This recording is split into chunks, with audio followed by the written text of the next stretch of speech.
अस्सलाम वालेकुम, my self Mohammad Afzal. आज हम अपने 10th क्लास की चैप्टर 16 का लास्ट टॉपिक डिस्कस करने वाले हैं और ये टॉपिक है हमारा बेसिकली इंफॉर्मेटिव टॉपिक है जिसका नाम है basic information about dengue fever. बेटा डेंगू के बारे में आप ऑलरेडी फेमिलियर है, इसके बारे में आपने मैस कम्युनिकेशन थ्रू मीडिया के ज़रिए से बहुत सारी इन्फॉर्मेशन आपने पहले भी सुनी होंगी, बहुत सारी इन्फॉर्मेशन आपको होंगी, लेकिन आज हम चंद और इन्फॉर्मेशन के बारे में पढ़ते हैं जो कि हमारे सिलेबस का हिस्सा भी है। उन इन्फॉर्मेशन के अंदर वो हमें ये बताएगा कि डेंगू बीमारी कैसी है, किस तरह की बीमारी है और ये आगे किस तरह से पर्सन टू पर्सन फैलता किस तरह से है। चलिए स्टार्ट करते हैं। डेंगू एक वायरल इन्फेक्शन है। वायरल इन्फेक्शन उन बीमारियों को कहते हैं जो थ्रू वायरस आगे फैलती हैं। ऐसी बीमारियां जो वायरस की वजह से आगे ट्रांसमिट होती हो उसे वायरल इन्फेक्शन कहते हैं और जो थ्रू बैक्टीरिया ट्रांसमिट होती है उनको बैक्टीरियल इन्फेक्शन कहा जाता है। तो डेंगू एक वायरल इन्फेक्शन है जो ट्रांसमिट होता है through a mosquito which is name as Aedes aegypti.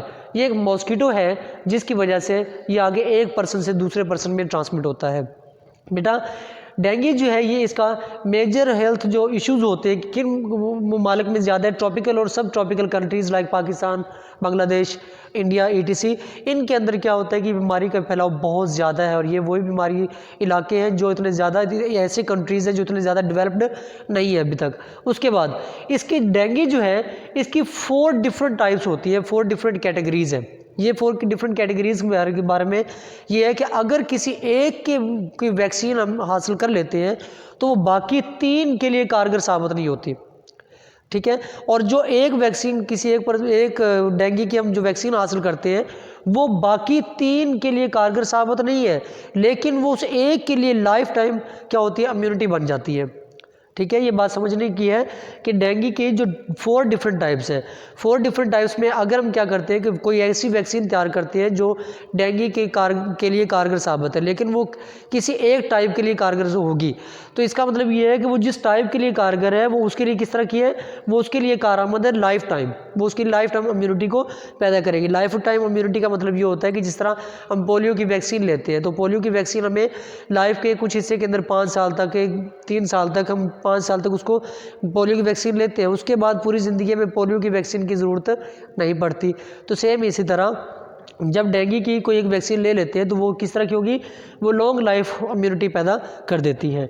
अब WHO के मुताबिक डेंगू का जो बढ़ने की शरह है वो क्या है कि हर साल 50 मिलियन पीपल जो है वो डेंगू का शिकार होते हैं, लेकिन अब और ये भी कहा गया है कि 2.5 बिलियन पीपल जो है वो एट रिस्क है कि उनको भी डेंगू का खदशा लायक मौजूद डेंगू का खदशा है।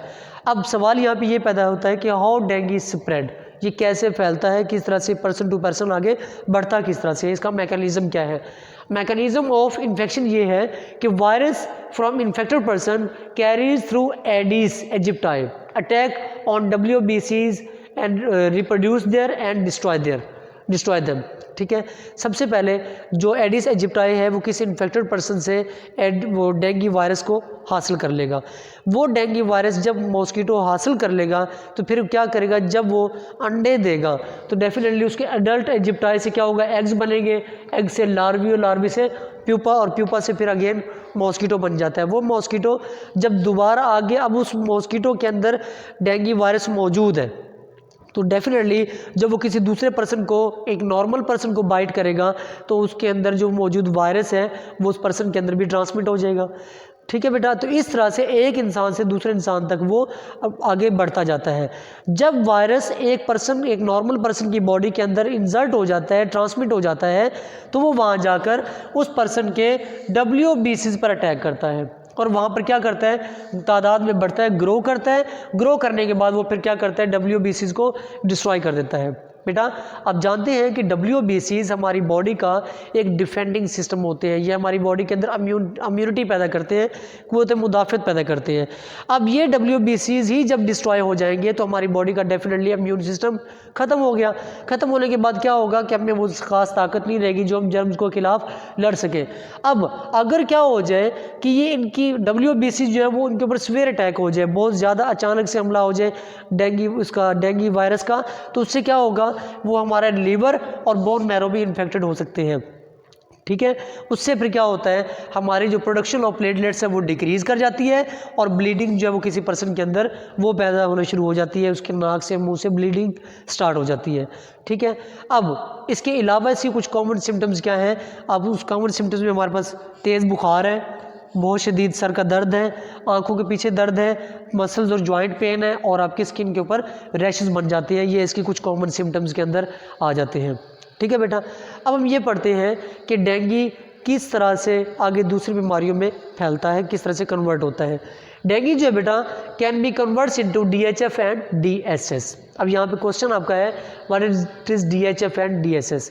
DHF जो है डेंगू हेमोरेजिक फीवर का नाम है, जबकि DSS क्या है, डेंगू शॉक सिंड्रोम को कहते हैं। ये दो डिफरेंट तरह की बीमारियाँ पाई जाती है। अब इन बीमारियों में होता क्या है, अगर कोई पर्सन डिफेक्टेड है बाय DHF यानी कि डेंगू हेमोरेजिक फीवर से अगर कोई पर्सन डिफेक्टेड है तो उस पर्सन में क्या होगा, ब्लीडिंग स्टार्ट होगी, उसके प्लेटलेट्स की तादाद डिक्रीज़ कर जाएगी और जब ब्लड प्लेटलेट्स डिक्रीज़ करेंगे तो डेफिनेटली उसके अंदर ब्लड क्लॉटिंग का प्रोसेस डिक्रीज़ कर जाएगा, जिसकी वजह से ब्लीडिंग बहुत ज़्यादा होगी और उसमें प्लाज्मा लीकेज भी होना शुरू हो जाएगी। ये किसके अंदर होता है, ये इफेक्ट होते हैं किसके, DHF के। बट अगर कोई पर्सन डिफेक्टेड है DSS से यानी कि तो उसके क्या इफेक्ट होंगे, यानी कि डेंगू शॉक सिंड्रोम के क्या इफेक्ट्स है। सिंड्रोम बीमारी को कहते हैं, एक ऐसी बीमारी उसके जो DSS उसमें क्या होता है, ब्लड प्रेशर जो है पर्सन का वो बहुत तेज़ी से डिक्रीज़ हो जाता है, बहुत तेज़ी से लो हो जाता है और उसमें क्या होता है, उसको फिर ओवरकम करना इम्पॉसिबल होता है। तो ये जो है ये DSS के इफ़ेक्ट है। ट्रीटमेंट क्या है इसका, बेसिकली वायरल इन्फेक्शन का कोई ट्रीटमेंट नहीं होता। वायरल इन्फेक्शन की हमेशा वैक्सीन और एहतियाती तदाबीर ही होती है।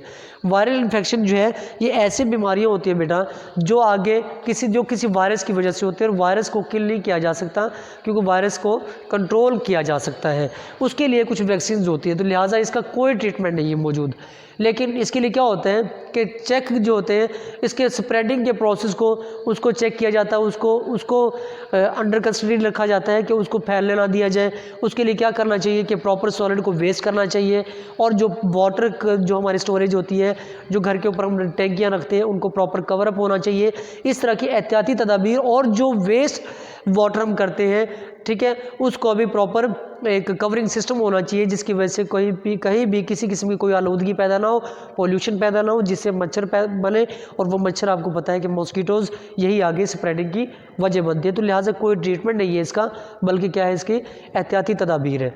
अब यहाँ पे ये भी क्वेश्चन बन सकता है कि इसके जो स्प्रे मार्केट के अंदर इंसेक्टिसाइड्स जो इंसेक्ट किलर स्प्रे होते हैं तो क्या वो कारगर साबित नहीं है? जी बिल्कुल वो कारगर साबित नहीं है। क्यों? क्योंकि ये स्प्रे जो है वो एफिशिएंट नहीं होते। ये कॉज होते हैं, ये कॉज स्प्रे करते हैं किसको, डजंट पेनिट्रेट और हैबिटेट द अडल्ट मॉस्किटो। ये अडल्ट मॉस्किटोज़ के ऊपर किसी किस्म का कोई इफेक्ट पैदा नहीं करते, उनके अंदर ऑलरेडी खुद के अंदर इम्यूनिटी आ जाती है कि वो उसके खिलाफ लड़ सके, तो वो स्प्रे जो है उतने कारगर साबित नहीं होते। ठीक है बेटा, ये हमारा आज का टॉपिक था जिसमें हमारे पास जो बेसिक इंट्रोडक्शन शॉर्ट क्वेश्चन बनते हैं कि व्हाट इज़ डेंगू फीवर, जिसकी काज लिखेंगे आप, इसका इफेक्ट लिखेंगे। ये आपके MCQ है WHO का कि कितनी तादाद हर साल इन्फेक्टेड होती है और कितने एट रिस्क है। फिर इसका मैकेनिज़्म, ये भी आपका शॉर्ट क्वेश्चन बन सकता है और इसके सिम्टम्स जो कि मेजर शॉर्ट क्वेश्चन आपका इसमें इस टॉपिक में बन सकते हैं। और लास्ट जो शॉर्ट क्वेश्चन है वो आपका what is DHF and DSS, ये भी बन सकता है। आई होप कि आज का लेक्चर आपको समझ आ गया होगा। इस हवाले से कोई भी कन्फ्यूजन या क्यूरी हो आप व्हाट्सअप कर सकते हैं। जज़ाकल्लाह।